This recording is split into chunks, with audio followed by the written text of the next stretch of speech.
Hey guys, welcome back to the Gyro and Nuzzy podcast. Thank you for tuning in.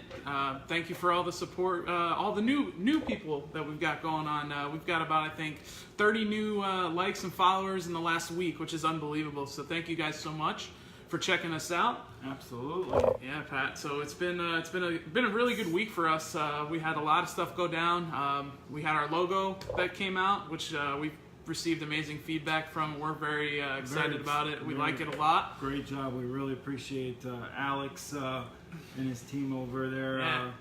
They did a great job. They really blew us away. They sent us, three logos to choose from, and there was a consensus on which one we like the best by far, and we're just really excited and feel it's going to really add. Things are moving. Things are moving in the right direction. Momentum for sure, and we're going to do a lot of things with that. We're going to try and get shirts made. We're going to try and get hats made. We're going to get a big old thing probably put back here, so we got a little something behind us. The backdrop is also a possibility. So just kind of keeping you guys in tune what's going on here. We're trying to make it the show bigger and better, and do what we can and keep adding stuff. And things up. We appreciate you guys you got being some here. Mugshot of some. Yeah, I don't know what's going on over here. This is crazy, but so thank you guys so much as always, and we're gonna start the show by talking about a little March Madness. It's kind of a slow week in the NFL. We know that the draft stuff's going on. We got a lot of teams doing their workouts or whatever with players, but March Madness is hit the Final Four, and we're sitting at 4 teams with Michigan State going against Texas Tech in the one region, and then the other side is Virginia and Auburn. Auburn, obviously a surprise to all. Texas Tech a surprise to all. But the other two not a surprise to yours truly, seeing how I had both Virginia and Michigan State in there. I say so myself. My final 2 are still alive. So I'm looking good in some pools and some stuff like that. Ricky, how you doing, buddy? Thanks for joining us. Another shout out I want to give to Ricky and Glenn over at Electric City Breakers. I hit another break a couple days ago last night. Christian Okoye jersey, that was awesome on Tuesday night. The Nigerian Nightmare on Tuesday. So that was pretty cool. Shout out to you guys. Can't wait to receive that. I know some of you guys have joined the page over there, which is awesome. Absolutely. And Sean, my buddy Sean's participated in some, and he's hooked now. So we did get that signed helmet in that we're going to give away too. And that's true. It is in the building. Yes. Very exciting. I'm looking at it right now, actually, and we gave you one clue that it was what did I say? It was an offensive player. And we're going to keep it at that for now. We don't want to give too much away. We want everybody to be surprised. Really good offensive player. Yeah, very good offensive player for sure. And so we're looking forward to giving that away on draft day, along with the $50 gift card out back for your top 20 draft picks, which we want you guys to start sending in now. April 1st is come and gone, so it is true time to do that. We've got a few in already. So and once you send it in, that's it. We want to keep it to where you don't have to keep changing stuff, because we anticipate getting a lot of people in that one. So that's going to be fun. Try and beat us. Try and beat everybody else. Win yourself $50. And to get the helmet, we're going to do the sharing of the page, and we're going to set that up probably 2 weeks prior to the show. So we're going to get that going too for everybody. So it's a lot of stuff going on, and we're excited for what we've got going so far. So go back to the NCAA bracket. I know your Final Four is kind of mashed up a little bit, just like everybody's almost. What a boring tournament, huh? Yeah, real terrible. Whatever. Yeah, I mean, and you didn't, and it was funny because you didn't have a lot of upsets that you usually have. Like Oregon made the Sweet 16 as a 12, which I had to, by the way. And then so other than that, I mean, you have a 3 seed, you have a 5 seed in the Final Four, which you don't see very often. But all the ones were alive until the Elite 8, which is something that hasn't happened in recent years.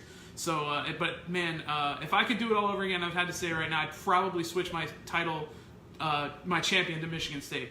Cassius Winston is on his way to being the tournament's most valuable player if Michigan State does take the title. He's playing out of his mind. The Michigan State proved to be too much for Duke. They are very similar players. They've been kind of Duke's kryptonite along with UConn. They've really defeated Duke in some great tight Final 8, Final 4, and championship games. Yeah. And Tom Izzo's kind of adding to his legacy. Everyone talks about Coach K. Well, you got to put Tom Izzo right up there with all the all-time great college coaches. He survived that scandal with the doctor there in Michigan State. I know. What coach hasn't survived a scandal is the real question. Well, except maybe Coach K, but Paterno. Paterno. Oh, really? He hasn't had any, But I think with Izzo is the thing is like he's not coaching in the ACC, which is obviously the dominant basketball conference. It has been for quite some time with Duke, North Carolina, Virginia, Virginia Tech, Florida State. All these teams were top 4 seeds in the tournament, and he kind of gets lost in the shuffle because he's in the Big Ten, which is no slouch of a division for basketball these days either, with Purdue going far. So I mean, it's really good work by Tom Izzo. Basketball conference. Michigan too. And actually, Wisconsin. Michigan's really been the more successful college basketball team the last couple of years. Yeah. And then obviously Ohio State's usually pretty solid, and Indiana's on the way back. Iowa's very solid usually, but yeah, it's certainly not the ACC. But Tom Izzo definitely, you forget the scandals and all the other stuff, the pushing the players and yelling at the players and stuff like that. I kind of like that. He's still one of the few old school coaches left, so I can kind of appreciate that. Listen, you gotta have some. You gotta be a little rough on your guys. Like absolutely. I remember Charles. Men, exactly. That's what you're trying to do. You're molding young men into future men and NBA players. You gotta have a lot of these guys from the inner city who don't have father figures, and he molds them into men. And that's why I always. Some of the stuff Bobby Knight did, I necessarily didn't really agree with, but he did really care about his players and turn them into men.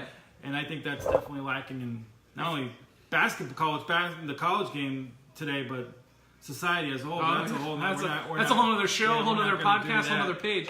Well, the thing is, if you ask anybody that played for Bobby Knight, they'll tell you they wouldn't have rather played for anybody else because he made them. Even Isaiah Thomas hated him when he played for him. Couldn't stand him. I think he didn't talk to him for a couple of years after he left Indiana, and raved about him since then, saying they turned him into the man that he is. And a couple different guys, Calbert Cheney, and I just remember a lot of guys talking what he did for their lives. But absolutely, Tom Izzo back in the Final Four.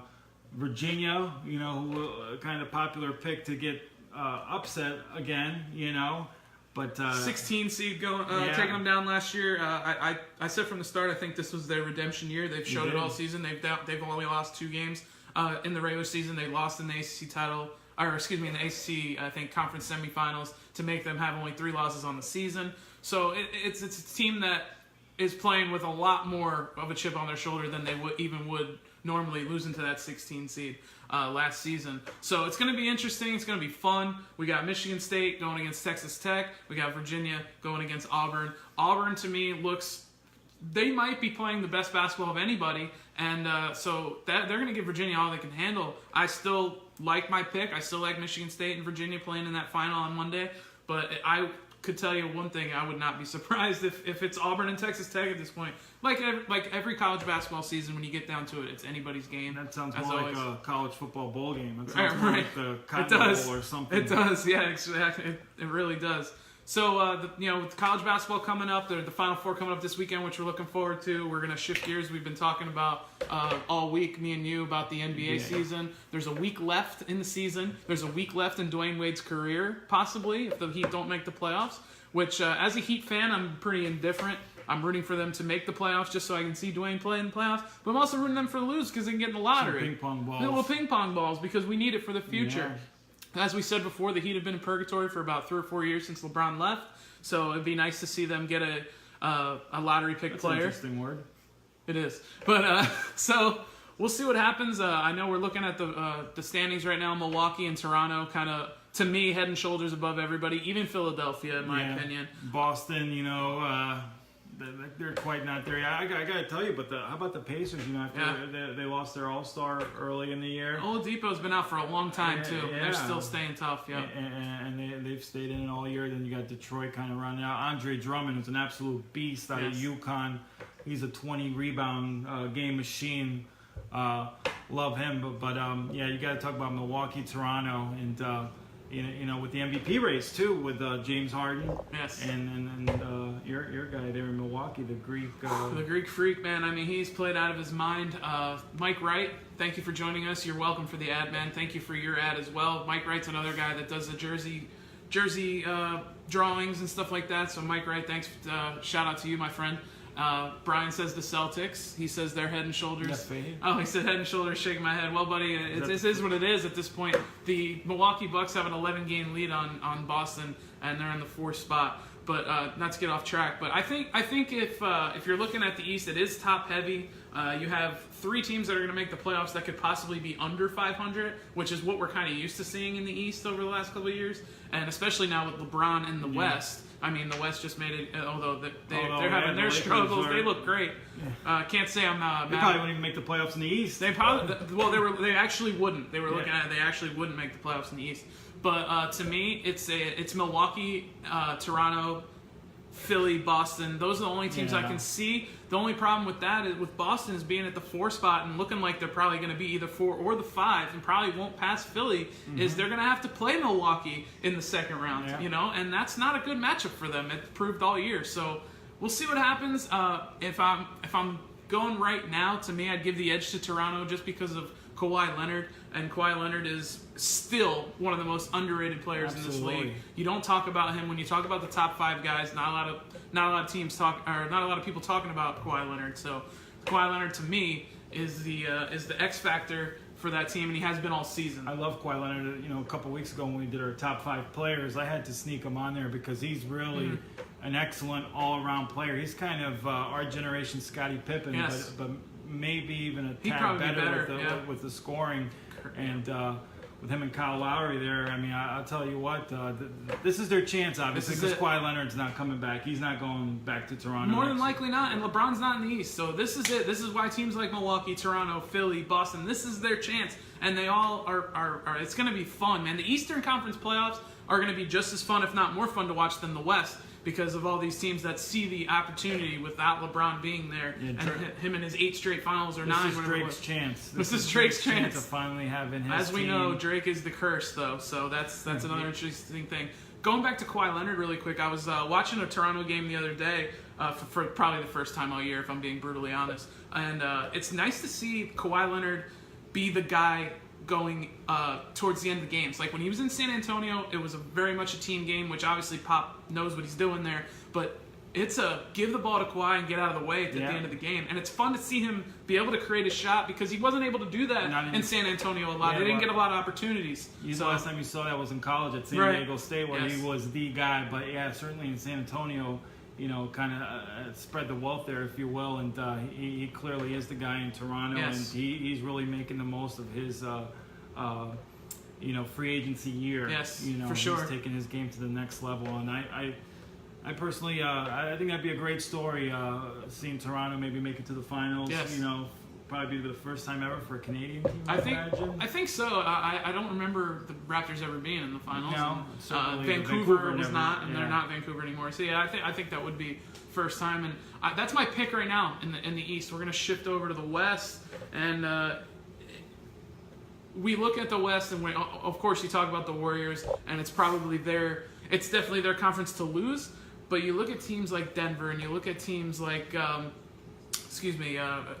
losing my train of thought here. Oklahoma City, Portland. You have all these teams out there out west that can contend. And how about Utah? And Utah's probably arguably been one of the better teams over the last month or two stretch, and then of course Houston with Harden. How can we forget that? They always have a fighting chance with Mr. 30 plus a game. Yeah, and he's my pick for MVP. I know it's tough with him, and it's a 2-horse race with him, and it's a 2-horse race with the Greek Freak.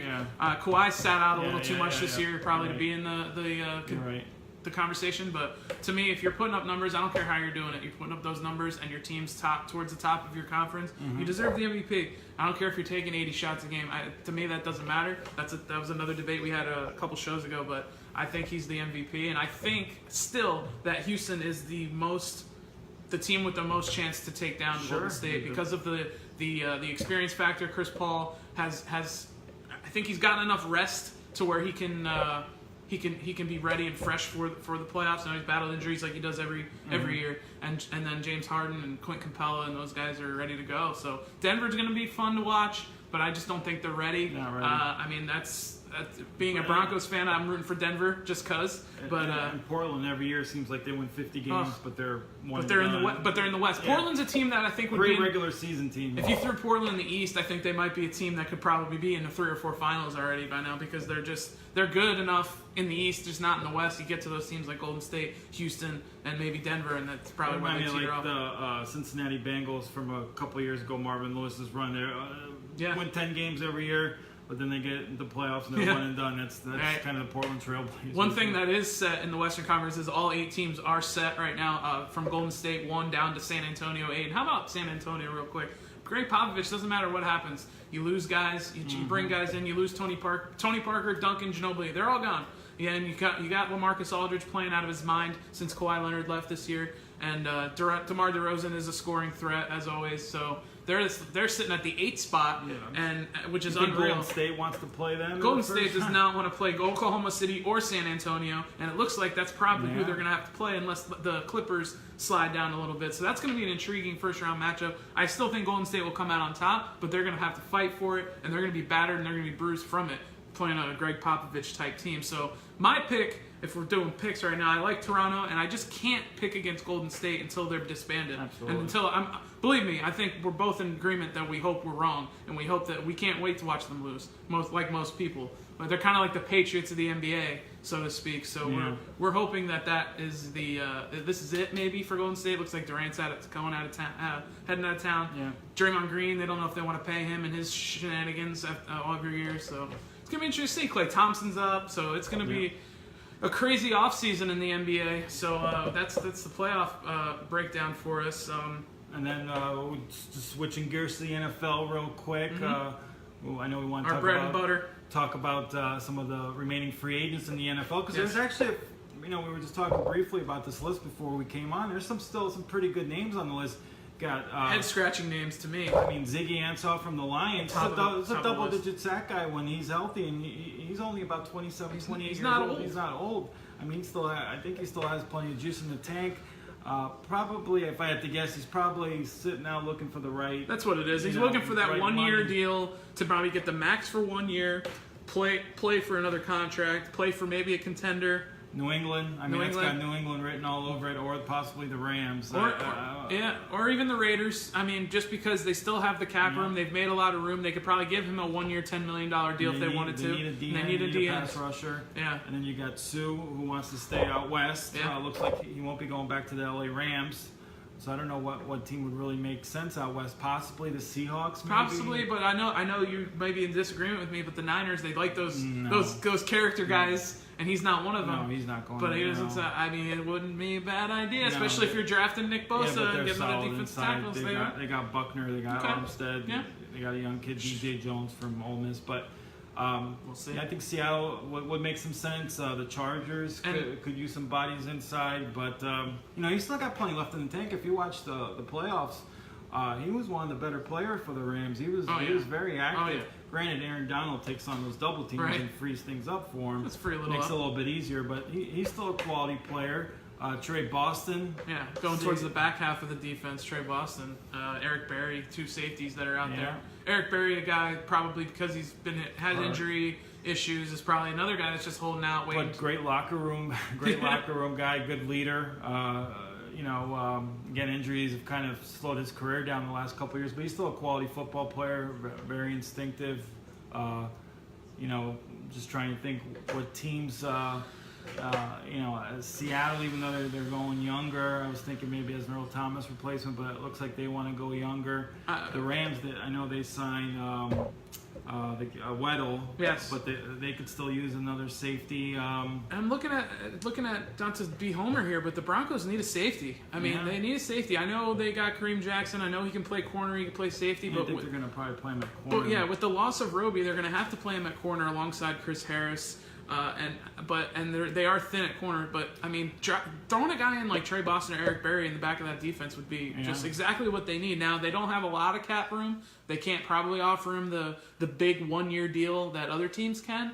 But I mean, man, if they can somehow land Eric Berry, to me that would be a slam dunk for the defense, and that would give Vic Fangio, another guy that a veteran presence, and Justin Simmons, our other safety, who's blossomed into an amazing player in this first couple of years in the league. To have a guy like Eric Berry opposite him and out in safety would be just huge for them. And I'm not sure, it's got to be because of, I don't know if it's lack of options. We don't know what's going on here with I that. just said right deal. He could wait until training camp, wait to see if someone gets hurt. Wait till the draft, see who guys are drafting. Exactly. See what spots fill up, and then he could be a more attractive guy. Yes. But he will be on an NFL roster certainly next year.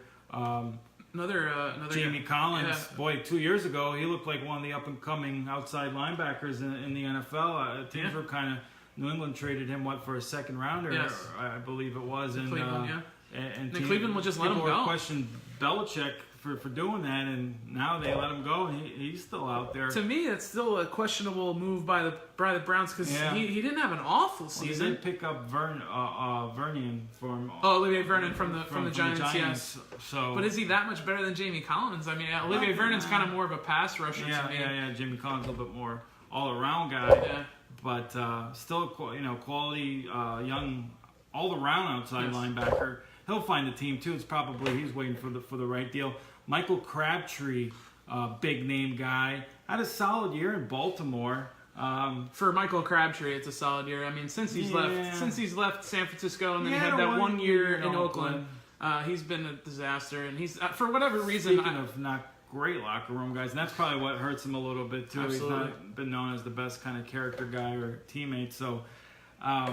Yeah, he's a guy that, to me, is vastly underachieved towards the back half of his prime. I could see, possibly a team like New England, wide receiver Jackson. He's not going to be a guy that's going to catch you 75, 80 balls and get you 10 touchdowns anymore like he thinks he can or thought he would be. He never really lived up to the hype coming out of Texas Tech. Number 5 pick, he was number 10. He slipped unexpectedly. Darius Hayward Bay, that was who was He had all the hype in the world, and, big things were expected from him. Had that holdout, and then had that one good year under Harbaugh, and then went to Oakland, and again one good year, but just a lot of mess with him and a lot of things. And for a wide receiver, I think Chris Hogan's still kind of out there for everybody. And I wouldn't be surprised if the Patriots do bring him back, but the fact that he's still dangling out there maybe would say that he's not. He's another guy that could be just like Crabtree, a veteran guy, catch you some balls, play the slot, play outside, play both, whatever he's got to do for you. So that could be an interesting find. And I think what these guys are looking for is to see what these teams do in the draft. If they're going to draft linebackers, say Jamie Collins, for instance, or they're going to draft D-tackles in Susan. Absolutely. So if the Raiders all of a sudden, let's say they take a DT, or could they trade up for a quarterback, and then maybe they don't address the defensive end position until the second, third round, then a guy like Ziggy Ansah's price tag goes up, and his phone will be ringing off. Absolutely, a little bit more. And I think you'll see right after the draft, a lot of these guys get picked up, and the voluntary workouts are starting for a lot of teams, and a lot of these veteran guys don't go to that anyway, so they're probably just sitting back waiting for OTAs and the mandatory training camp. So, like you said. And then, with the NFL draft, it's kind of heating up. The hot rumor right now is possibly Oakland trading up to number 1. Do you imagine? Kyler Murray. The rumor would be they've got the assets. The 4th pick and one of their first rounders, and then possibly a second rounder. Boy, and if Arizona can coop that up to trade down 3 spots and possibly take a guy like a Quinn Williams or Bosa that they might have taken at 1 anyway, and get all those extra picks, it'd be an absolute home run for them. Kind of reminds you of the deal that the Niners made a couple years ago with the Bears. They knew who they wanted. Solomon Thomas hasn't really lived up to the hype yet, but he's a guy that they wanted, and the Bears were so hell-bent on getting Trubisky, who seems like he's going to be their guy. Which ends up looking like a pretty good deal for Chicago. It's definitely looking. But a deal that the Niners would have made 100 times out of 100 because they didn't need a quarterback. They were looking at Thomas, and they thought, why not? This is a no-brainer. So, but and it's funny, if Arizona does end up trading that pick and Oakland ends up moving up for Murray, then kudos to Arizona because they created this smoke screen and this buzz about Kyler Murray. That we all thought, they're in love with him, and then that's what they want to do. And they still may. This might be just hype again too, but. They did. I really would tip my hat off to him because to get this kind of buzz for a guy that was kind of talked about as a mid to late first round pick, and then get him to start talking about it as a number 1 pick and be able to kind of trick a team into trading up for number one for him and Oh, getting yeah. his assets back. Then Smoke screens on tip smoke my hat screens off on to smoke. them. Dustin, thank you very much for the kind words, buddy. Thanks for tuning in.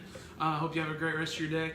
Also, I wanted to ask you, you talk about the Cardinals and the Raiders and maybe the possible swap from 1 and 4. Do you think Derek Carr's in any of these trade rumors? Because if they want to get that quarterback, I mean, if the Cardinals if they like Derek Carr for some reason, and they think that, you know what, let's do that since he's quote-unquote established, and we can just move 3 picks back, get more picks, plus Derek Carr. Yes, you take on a contract, but right. I mean, it's something to think about. Well, I mean, then I would even be more impressed with them because then you get a veteran quarterback, back in this trade, and a guy can come right in, and Derek Carr's a solid NFL starting quarterback. Say what you want about him. Is he elite? No, but he's a solid starter. He's certainly better than Josh Rosen. Right.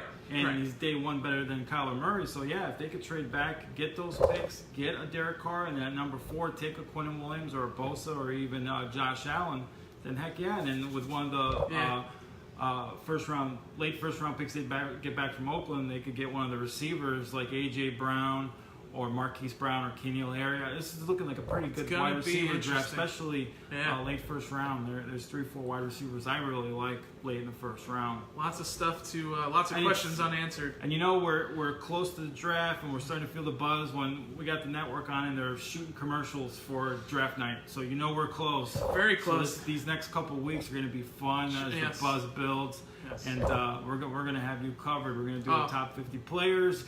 Get the big board out there. We'll definitely break that down. Of course, we'll do one more mock before. Yes. The mock to end all mocks will be coming at you probably in that 2 weeks prior show. We've got, like we said, we've got the giveaways coming up. We've got the logo intact. We got the stuff going with that. We're gonna get some merchandise going. It looks like we definitely think we picked the right one for sure. I mean, we knew from the start that was the one. So thank you guys again for tuning in, and always like that. A couple shout outs. Another shout out I want to give to my buddy Brian. Brian Marino, DJ Riffic, best DJ in Southwest Florida by far. Thank you for the support. He just had a little baby boy. Congratulations. Very kind words. Yes. We really appreciate that. All the feedback and all the help we've gotten from him. So we thank you, buddy, for that for sure. We had a few people sharing our page, and we really appreciate that. Sam, we thank you. We're gonna have Sam on our show. Yeah. Sam Baptiste, FLA Amazing, the local artist. Going to be on with us. And then another artist who's reached out to Sammy Regard definitely wants to help us out, and we want to get some music going. We want to get some some effects. It's hard to do that when you're live. We definitely want to do a little bit of both. We want to be live. We want to be pre-recorded. We want to get some effects, help the show out. We're basically going to tell you everything that we're doing because you guys have been with us from day one and going along the way with us. So John Calderon, he always I know he watches the whole show because he dissects everything we talk about. He kind of picks what we don't. So I appreciate. I know you watch the whole show. A couple people who always text us and say when's the next show, or they're waiting for us to come live. I want to thank Alex B for doing the logo. For the logo, man. Amazing work and quick, timely. Check out his page. We've shared it. We'll share it again. Yeah, we'll put it if you up need on any branding or designs, logos, anything, that's the guy to go to for sure. Ryan from Outback now has left Outback. He's been a big supporter. Big supporter, watched every show. Billy, of course. And Brian Fahey, one of our best buddies. Fahey, spills drinks on me. We don't give a. He don't care. He's a good the guy. man. We like him For sure. A lot of people at work. We really appreciate the kind comments and the support. My guy Peter up in Jersey, Larry, Jack. Just big shout out to my man Adrian Manrique for all the help and all the support too. The words and the dissections and everything, and we appreciate you, man, and for amongst other things. So thank you very much, you guys. And I'm sure we forgot some people. Of course, that goes without saying. Our wives. The wives goes without saying. Thank you guys. We got Tecmo Bowl on. Tecmo Bowl's on. What is going on over here? So thank you guys again for joining us. We wanted to keep this a little short. Probably ran a little longer than we thought, but that's how we roll, man. We always let us know what you guys want, because that's why we did the NBA and the Final Four show, because we were getting the texts and the emails. Where's the NBA? So Mark Field, another shout out. Mike Pena, Alex Thompson. Thank you guys, all my boys. Thank you guys so much for everything and the suggestions. I know Mark Field wanted to hear the NBA talk. He's at work right now. He's gonna like watching this one with the NBA talk for sure. So all the Madden guys, thank you very much. Eric, everybody, man. So thank you guys so much. We're gonna be at you next week. probably talk around the same. The NBA playoffs will be set by then. We'll talk a little more about that and break down every matchup. We'll have an NCAA champion. We'll break that game down for you. Draft night is a couple, like 3 or 4 weeks away. We're going to be live draft night more than likely. We'll be live in the morning, of course, on our live show at Outback. So make sure you tune in for that. The helmet giveaway, the top 20 draft, send them in to me. The gift card going out to you for the top 20 draft picks and predictions for you. So if you have any questions, like always, send them our way. Suggestions, anything, send them our way. And keep our page going, because all the comments and likes, that helps fill the page up. So we appreciate the comments and stuff. So and if you haven't, Jaira Nuzzi podcast is the page to like. If you're watching, you of course you have. Share it for us if you could. YouTube Jaira Nuzzi podcast. And give us a watch on YouTube, because people say, yeah, I watch you on Facebook, so I don't go watch YouTube. But just click on it so we get the views on YouTube. We're trying to get the views all about up. the views. Got to get the views up. Hey, I'll tell you, 170 looks a lot better than 70. So we're not going to sit here and beg you, but we appreciate that. We're on the feeds already, so that's we're being acknowledged. That's pretty cool. Showing up on some feeds where get like Niner stuff, Motley Crue, and then Jaira Nuzzi podcast. And then there's, for me, it's gamer, it's Twitch, and then boom, it's us. So thanks again, you guys, for tuning in. We'll check you out next week. Make sure you like us, follow us, all that stuff. Suggestions. Don't forget about the giveaways, and of course, Asking All Prime. Peace.